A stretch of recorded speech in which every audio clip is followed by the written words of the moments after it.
Richard Eden has always had a gift for making noise without making a point. It's almost an art form, the way he manages to dress up his envy as journalism, his speculation as fact, and his grudges as exclusive insights. And in his latest attempt at relevance, that snide, clickbait-drenched Daily Mail headline warning the public to not believe the gushing nonsense about Meghan and Harry's Netflix deal, he has once again confirmed exactly what he is: the court jester of Britain's royal gossip machine, except without the humour, without the self-awareness, and certainly without the dignity. Let's pause here. The choice of words, gushing nonsense, already gives the game away. Eden isn't reporting, he isn't even debating, he is instructing his readers to doubt before they even learn the facts. He wants you to walk in with cynicism, because cynicism is the only lens through which he can hope to distort a story that, in reality, is about a globally admired couple securing a major creative victory. Meghan and Harry's Netflix partnership is not some fluffy PR stunt. It's the continuation of a multi-year plan to tell meaningful, globally resonant stories. But Eden knows that if his audience sees it for what it really is, a smart, powerful move by two people he has spent years vilifying, then his entire anti-Sussex career crumbles like a scone in weak tea. The problem for Eden is that Meghan Sussex and Prince Harry are not just surviving outside the royal bubble, they are thriving. They've built a content brand that speaks to human resilience, truth-telling and social change, three concepts Eden has shown no aptitude for understanding. Netflix saw in them what the monarchy foolishly undervalued: authentic voices with a global audience and the courage to use it. The deal isn't gushing nonsense. It's a business partnership rooted in vision, creativity and marketability. These are things Eden wouldn't recognise if they walked into his newsroom and offered him a cup of tea. If you study Eden's history of coverage, a pattern emerges.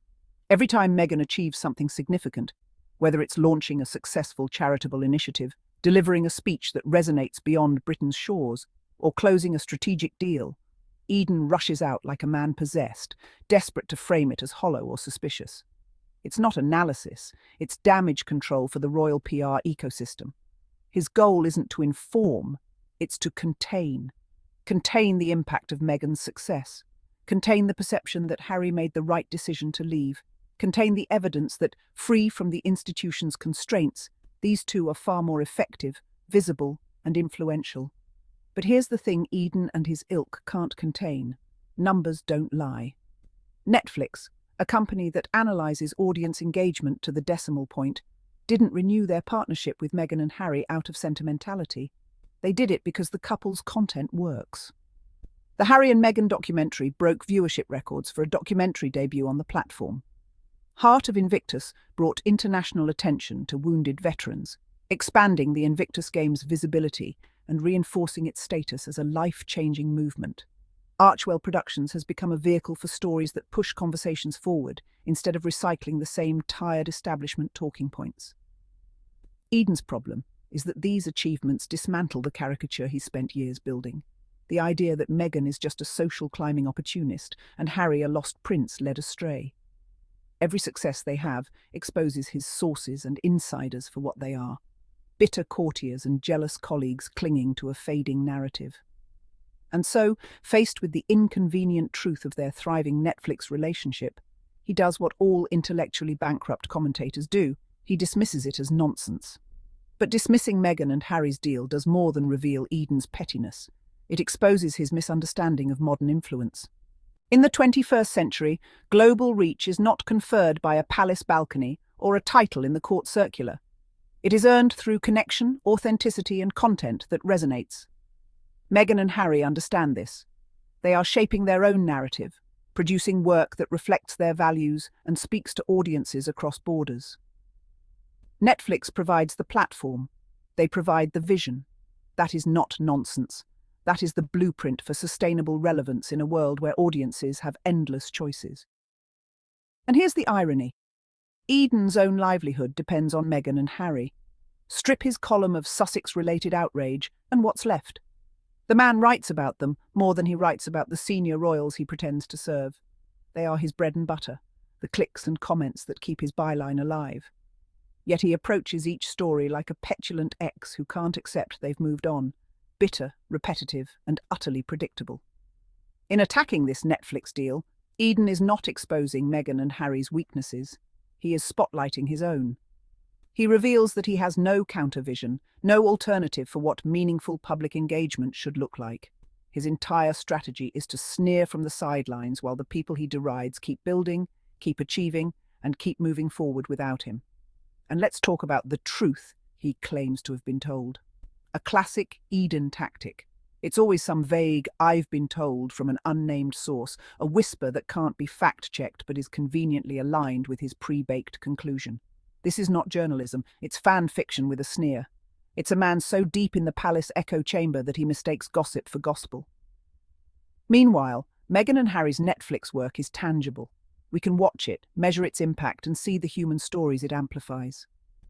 Their deal is a case study in strategic reinvention, moving from being subjects of a narrative to authors of it.